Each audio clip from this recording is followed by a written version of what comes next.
6. A recapitulation of the three syntheses. Stupefying Oedipus, inexhaustible and ever-present. We are told that the father died over a period of thousands of years. Well, and that the internalization corresponding to the paternal image was produced during the Paleolithic right up until the start of the Neolithic, approximately 8,000 years ago. One analyzes historically or one doesn't, but honestly, as to the death of the father, news doesn't travel very fast. It would be a mistake to embark Nietzsche on that particular voyage throughout history, for Nietzsche is not the kind to ruminate over the death of the father and spend all his Paleolithic period internalizing him.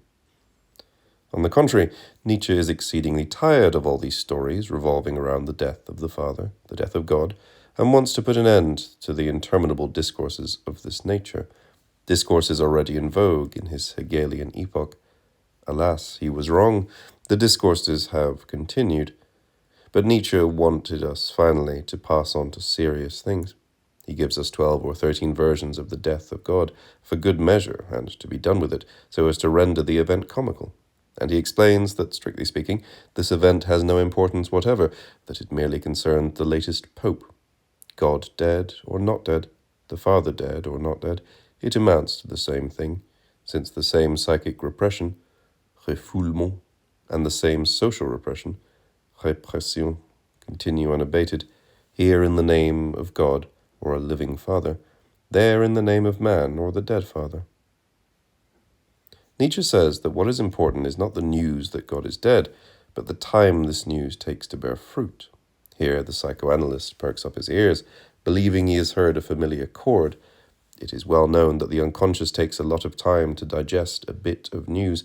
One can even quote some texts of Freud on the unconscious, being ignorant of time, conserving its objects like an Egyptian tomb. But that is not at all what Nietzsche is saying. He does not mean that the death of God spends a long time plodding around in the unconscious. He means that what takes so long in coming to consciousness is the news that the death of God makes no difference to the unconscious. The fruits of this news are not the consequences brought about by the death of God, but this other news that the death of God is of no consequence. In other terms, that God and the Father never existed, or if they did, it was so long ago, perhaps during the Paleolithic. All they did was kill a dead man, from time immemorial. The fruits of the news of the death of God do away with the flower of his death as well as the bud of his life. For, alive or dead, it is still a question of belief.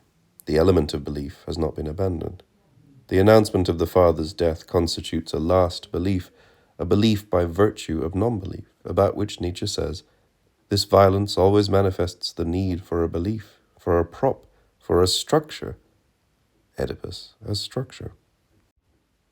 Engels paid homage to the genius of Bachofen for having recognized in myth the figures of a maternal and a paternal law, their struggles and their relationships.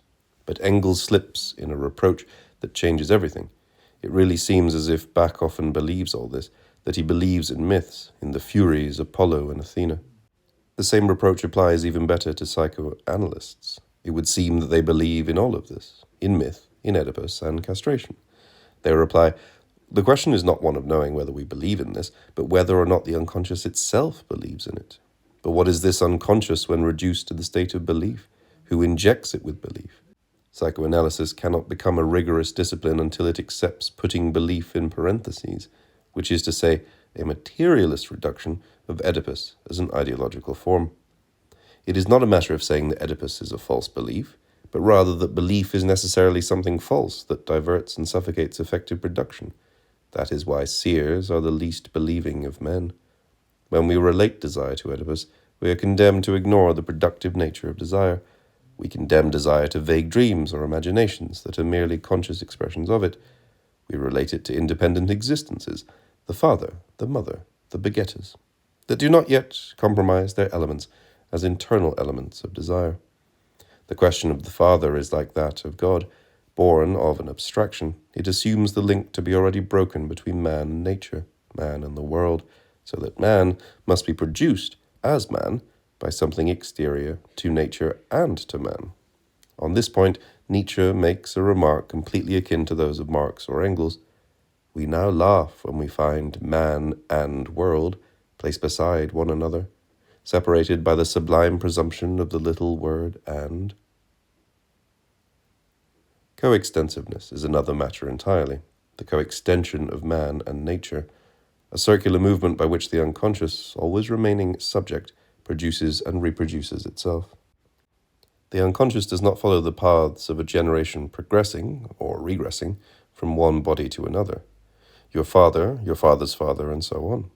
The organized body is the object of reproduction by generation. It is not its subject. The sole subject of reproduction is the unconscious itself, which holds to the circular form of production. Sexuality is not a means in the service of generation. Rather, the generation of bodies is in the service of sexuality as an auto-production of the unconscious. Sexuality does not represent a premium for the ego in exchange for its subordination to the process of generation. On the contrary, generation is the ego's solace, its prolongation, the passage from one body to another, through which the unconscious does no more than produce itself in itself. Indeed, in this sense, we must say the unconscious has always been an orphan. That is, it has engendered itself in the identity of nature and man, of the world and man. The question of the Father, the question of God, is what has become impossible, a matter of indifference. So true is it that to affirm or deny such a being amounts to the same thing, or to live it or kill it. One and the same misconception, contreson, concerning the nature of the unconscious. But psychoanalysts are bent on producing man abstractly, that is to say ideologically, for culture.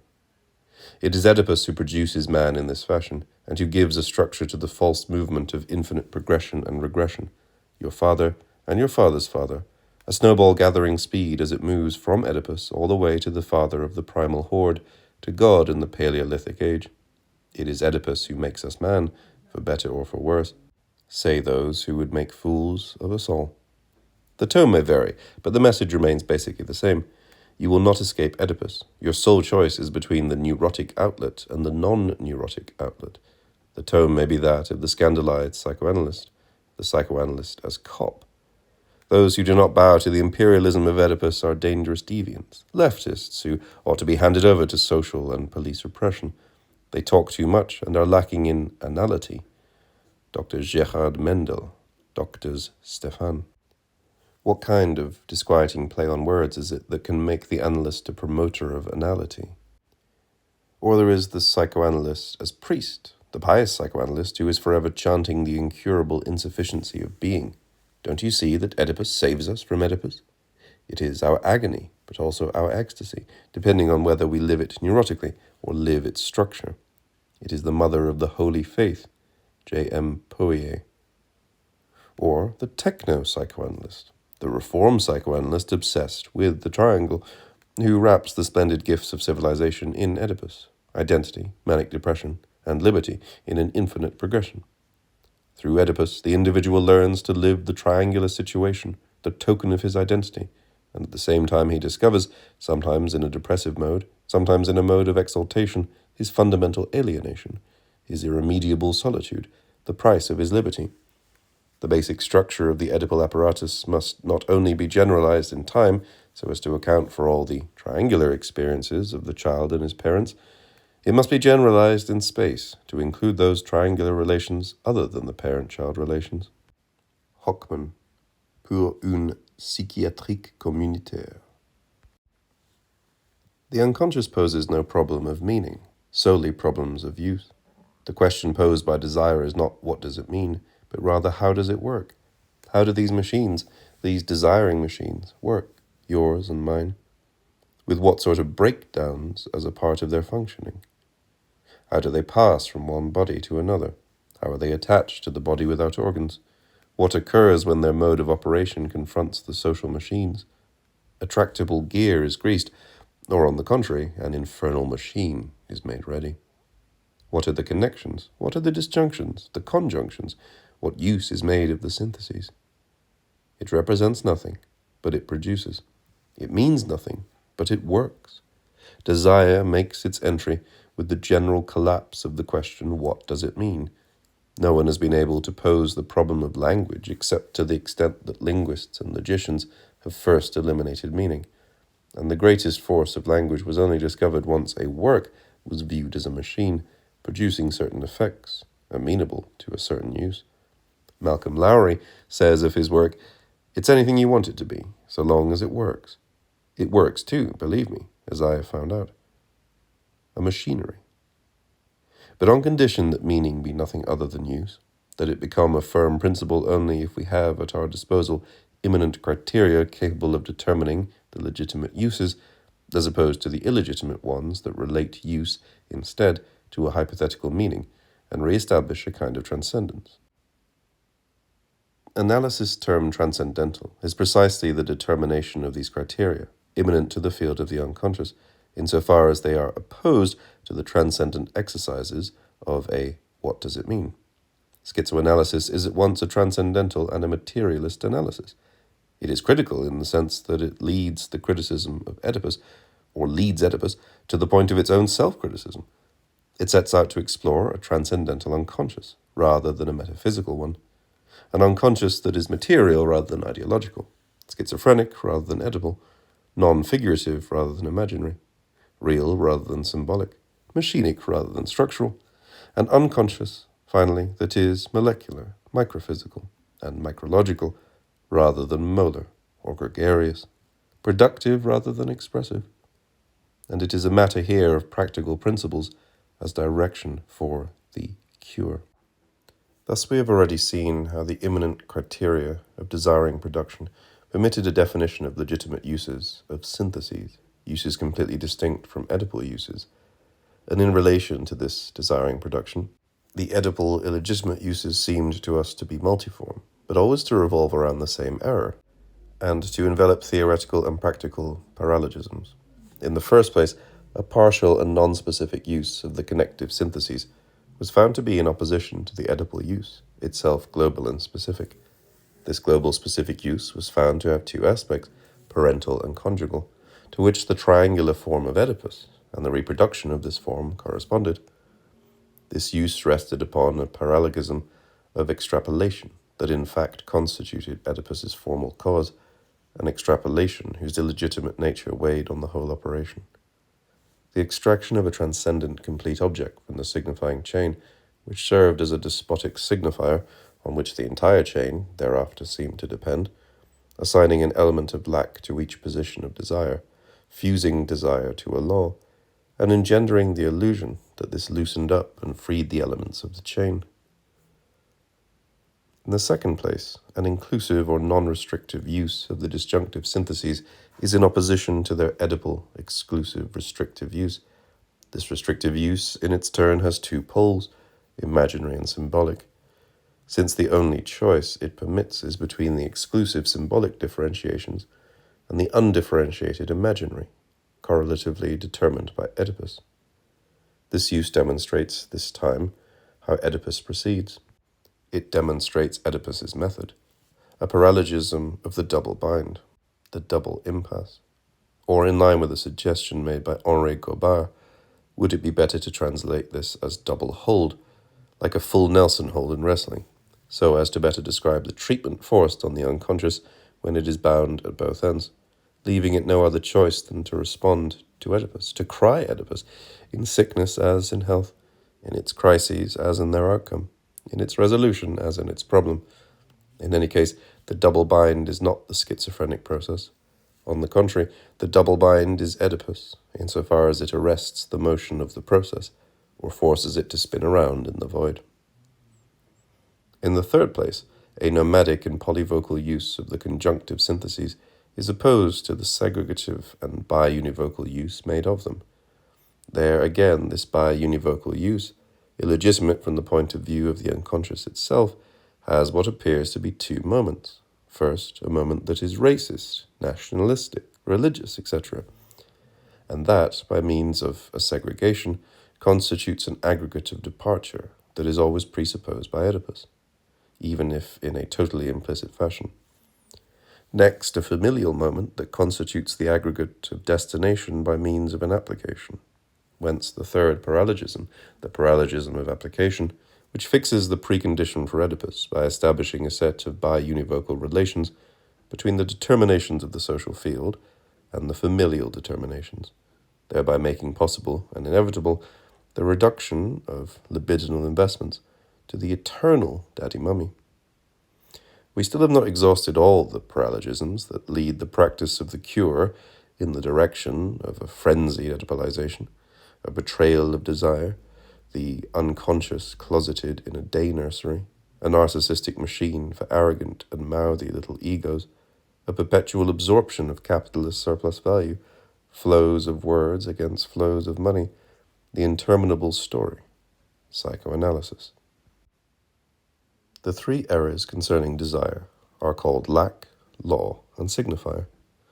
It is one and the same error, an idealism that forms a pious conception of the unconscious, and it is futile to interpret these notions in terms of a combinative apparatus, une combinatoire, that makes of lack an empty position and no longer a deprivation, that turns the law into a rule of the game and no longer a commandment, and the signifier into a distributor and no longer a meaning.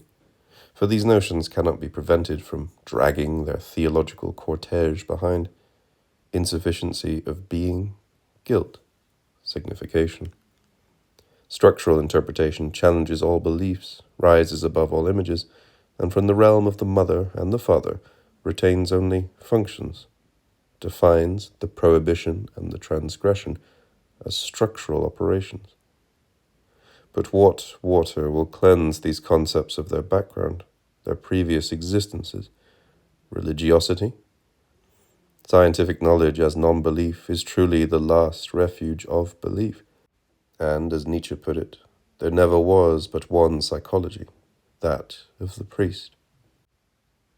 From the moment lack is reintroduced into desire, all of desiring production is crushed, reduced to being no more than the production of fantasy.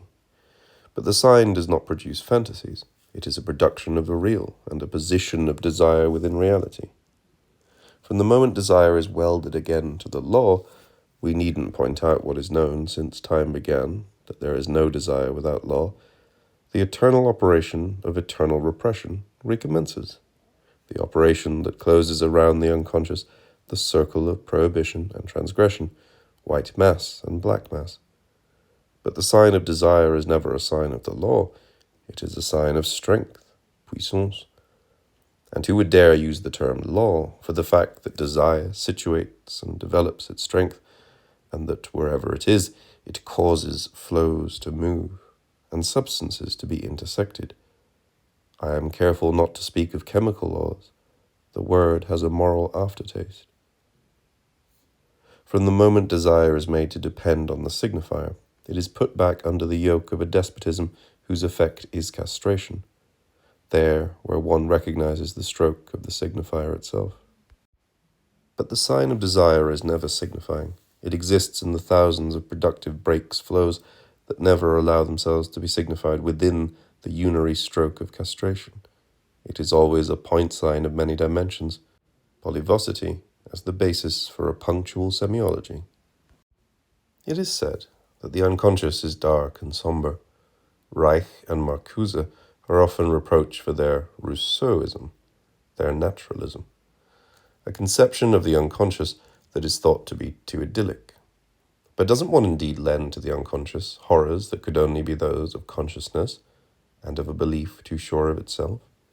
Would it be an exaggeration to say that in the unconscious there is necessarily less cruelty and terror, and of a different type, than in the consciousness of an heir, a soldier, or a chief of state? The unconscious has its horrors, but they are not anthropomorphic. It is not the slumber of reason that engenders monsters, but vigilant and insomniac rationality. The unconscious is Rousseauistic, being man-nature. And how much malice and ruse there are in Rousseau! Transgression, guilt, castration. Are these determinations of the unconscious? Or is this the way a priest sees things? Doubtless there are many other forces besides psychoanalysis for oedipalizing the unconscious, rendering it guilty, castrating it. But psychoanalysis reinforces the movement. It invents a last priest. Oedipal analysis imposes a transcendent use on all the syntheses of the unconscious, ensuring their conversion. The practical problem of schizoanalysis is, then, to ensure the contrasting reversion, restoring the syntheses of the unconscious to their immanent use. De-oedipalizing, undoing the daddy-mummy spiderweb, undoing the beliefs so as to attain the production of desiring machines and to reach the level of economic and social investments where the militant analysis comes into play. Nothing is accomplished as long as machines are not touched upon. This implies interventions that are, in fact, very concrete. In place of the benevolent pseudo-neutrality of the Oedipal analyst, who wants and understands only daddy-mummy, we must substitute a malevolent and openly malevolent activity. Your Oedipus is a fucking drag. Keep it up and the analysis will be stopped, or else we'll apply a shock treatment to you. Stop saying daddy-mummy. Of course, Hamlet lives in you as Werther lives in you, and Oedipus too, and anything you want. But you grow uterine arms and legs, uterine lips, uterine mustache. In tracing back the memory deaths, your ego becomes a sort of mineral theorem, which constantly proves the futility of living. Were you born Hamlet? Or did you not rather create the type in yourself? Whether this be so or not, what seems infinitely more important is, why revert to myth? Henry Miller, Letter to Michael Fraenkel, May 7th, 1936. If myth is given up, a little joy, a little discovery is restored to psychoanalysis, for it has become very dismal, very sad, quite interminable, with everything decided in advance. Will it be retorted that the schizo is not joyous either? But doesn't his sadness come from the fact that he can no longer bear the forces of oedipalization and Hamletization that hem him in on all sides? Better to flee to the body without organs and hide out there, closing himself up in it. The little joys lies in schizophrenization as a process, not in the schizo as a clinical entity. You have pushed a process into a goal. If we made a psychoanalyst enter the domains of the productive unconscious, he would feel as out of place with his theatre as an actress from the Comédie Française in a factory, a priest from the Middle Ages on an assembly line. We must set up units of production, plug in desiring machines. What takes place in this factory, what this process is, its spasms and its glories, its labors and its joys, still remain unknown.